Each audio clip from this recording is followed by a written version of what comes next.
Lalaki dead on the spot sa pamamaril ng kanyang sariling mga kaibigan. Motibo sa krimen, onsehan umano sa droga. Naritong news scoop ni Gia Rafael.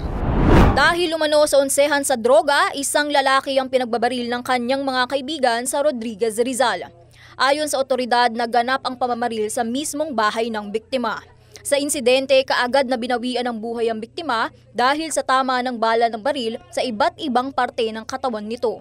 Posibleng onsehan sa droga ang tinitingnan na motibo sa pamamaril dahil nadatnan ng pulisya sa crime scene ang mga nakakalat na drug paraphernalia sa loob mismo ng bahay ng nasawing lalaki. Nabatid na isang drug personality ang biktima na dati nang nakulong. Samantalang may dating kasong illegal drugs, robbery at rape ang dalawang suspect sa pamamaril. Patuloy naman ang manhunt operation ng mga pulis sa dalawang salarin at ang paggalap ng mga CCTV footage sa mga lugar ng insidente. At yan ang news scoop. Ako si Gia Rafael, nagbabalita ng tama, naglilingkod ng tama.